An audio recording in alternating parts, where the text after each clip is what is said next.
Em quantos dias eu posso consumir um doce saudável? Qual é o tempo de validade de um bolo saudável? Será que existe um prazo de validade para todos os doces saudáveis? Meu nome é Karen, eu sou confeiteira especializada em doces saudáveis e inclusivos e neste vídeo eu vou te mostrar os fatores a serem observados antes de colocar uma data de validade de um bolo ou um doce saudável.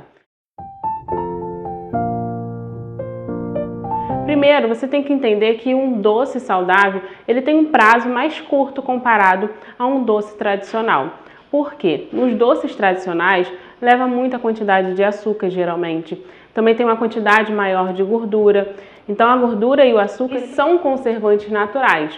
Já na confeitaria saudável, a gente utiliza mais os produtos naturais.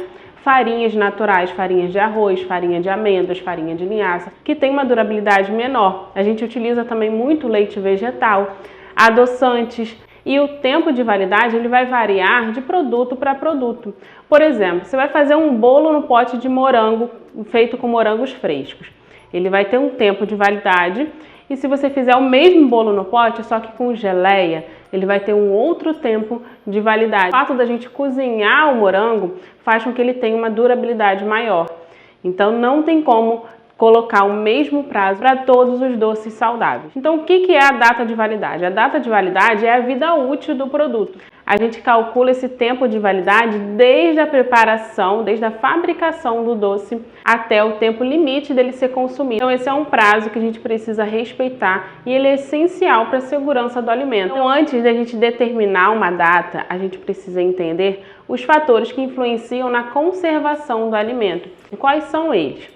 A gente tem que avaliar a temperatura, a luz, a umidade e o oxigênio, o ar. Então, tudo isso influencia. A embalagem também influencia muito na conservação do produto. Se você deixar, por exemplo, um bolo na sua bancada, aberto, né? Sem tampar, sem colocar em uma vasilha, sem colocar em nada, ele vai ressecar, ele vai azedar, ele vai se deteriorar muito mais rápido do que se você colocar, de repente, num potinho fechadinho. Então o ar, o oxigênio, isso influencia também. E a embalagem. Então, para a gente determinar a validade de um produto, a gente precisa avaliar também as características sensoriais. A gente vai fazer testes para poder fazer essa avaliação sensorial. A gente vai observar o aroma, a textura, o sabor e a consistência. Então, como que a gente faz isso? Você vai fazer uma receita, né? Vamos supor que você vai fazer um bolo de banana. Você vai fazer eles num formato individual, pode ser em cupcake, por exemplo. Então você vai fazer 3 produtos, tá? Pode ser 3 cupcakes, 3 bolinhos. Isso é só um teste, para você fazer um teste mesmo de validade. Então você vai pegar 3 bolinhos. Você vai pegar um bolinho desse, vai colocar ele na sua bancada e vai deixar ele ali em temperatura ambiente. Esse teste eu sempre coloco ele por mais tempo.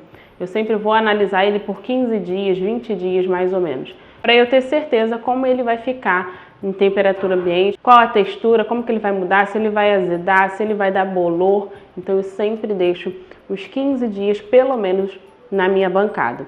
Esses bolinhos você tem que colocar na mesma embalagem, você tem que fazer do mesmo jeito, tá? Vai ser igual, você vai embalar do mesmo jeito, só que vai mudar o armazenamento. Então você vai deixar um na bancada, você vai colocar outro no refrigerador e um outro na geladeira. E você vai pegar um papel e a caneta e você vai anotar tudo. O primeiro dia, o segundo, o terceiro, o quarto, o quinto, vai anotar tudo. Se ele mudou, se ele está ressecado, se ele está liguento, se ele escureceu, como é um bolo de banana, ele vai escurecer. Então você vai avaliar tudo. E qual é a data que eu coloco, Karen, na minha etiqueta, por exemplo? Você vai colocar a data de validade que você recomenda para o seu consumidor, que é como que ele vai consumir. Por exemplo, eu vendia um pão congelado, eu vendia esse pão já fatiado, então eu colocava uma validade de 30 dias. Só que ele tinha uma validade até maior, até 90 dias ele ficava muito bem no refrigerador. Mas para segurança, eu não sei como que o meu cliente vai armazenar esse produto, eu sempre diminuía a quantidade de tempo, mais para a segurança mesmo do cliente, garantir que esse produto em 30 dias ele vai ficar perfeito. E era um pão pequeno, que a pessoa iria consumir em 30 dias facilmente. Então, por exemplo, meu pão de mel, que ele ficava na bancada, eu revendia ele ficava na bancada, por exemplo, da loja. Ou então o cliente, quando ele fosse comprar, ele ia deixar ali no armário dele, na bancada dele. Ele tinha uma validade mais curta. Então, por exemplo, eu fiz uma análise com esse pão de mel. Eu vi que ele ficaria tranquilamente 10 dias na bancada, ele aguentaria sem perder a estrutura, iria continuar macio. Mas para garantir eu sempre reduzia, eu colocava 5 dias. Por quê? Porque eu não sei como o meu cliente vai armazenar. Só que isso também é muito conversado com o cliente. Quando você entrega o produto a ele, você fala, olha, você pode armazenar na geladeira, que ele vai ter uma durabilidade maior. Por exemplo, o bolo. E um bolo ele não tem conservante. Então o ideal, ele fica 3 dias na sua bancada perfeitamente. Mas o ideal é você armazenar ele na geladeira para você ter mais segurança, para você conseguir ter um tempo de validade maior. E isso eu falava sempre com as minhas clientes, sempre orientava elas com essas informações.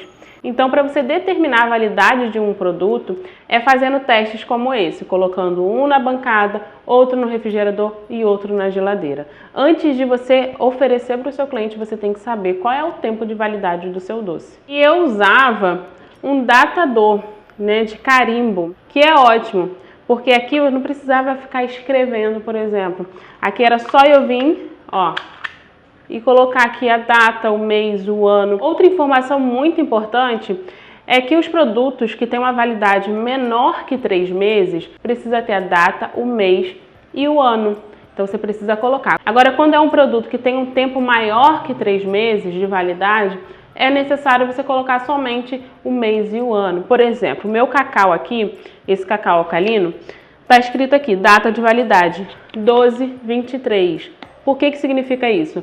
Mês 12 no ano 23, porque ele tem uma durabilidade muito maior. Nos nossos doces, então, é necessário você colocar a data, o mês e o ano. Karen, precisa colocar, por exemplo, a data de fabricação? Não é necessário, só a validade já é suficiente. Mas também você pode, se você quiser, se você preferir, colocar a data de fabricação e botar lá 3 dias de validade, por exemplo. Também funciona. Eu trabalhava mais com a data de validade, para mim funcionava melhor e eu usava esse datador nos meus doces, nos meus bolos, na embalagem mesmo da etiqueta. Então, para você determinar a validade de um doce, de um bolo saudável, é simples, é só fazer testes. Você tem que conhecer o seu produto primeiro com o seu cliente e sempre mantendo a segurança dele, a saúde dele. Então você precisa sim fazer esses testes, que é bem simples. Você não precisa sempre ficar fazendo esses testes. Você vai fazer o teste antes mesmo de colocar para vender, colocar no cardápio. Você vai fazer esse teste antes e já vai determinar o tempo de validade dos seus doces. E lembrando que o que varia também são os componentes que vai no produto, por exemplo, nos ingredientes. Como eu falei, os doces que levam fruta fresca têm uma validade muito curta. Eu sempre colocava, se eu fizesse um bolo no pote com morango, eu sempre colocava uma validade de 1 dia, por exemplo, porque o morango ele azeda muito rápido. Então, quando você tem como um componente do seu ingrediente, do seu produto, uma fruta, vai reduzir mais ainda o seu tempo de validade. Então, você pode optar por trabalhar com geleias, por exemplo, que vai aumentar mais ainda a durabilidade dele. Espero que esse vídeo te ajude a colocar a data nos seus produtos de validade, para você ter segurança até mesmo para poder vender. E se você gostou, deixa aqui seu like, já curte e compartilhe esse vídeo com o máximo de pessoas que você conheça. E dividir conhecimento nunca é demais. E também vai ajudar a divulgar o meu canal. Então, muito obrigada e até o próximo vídeo.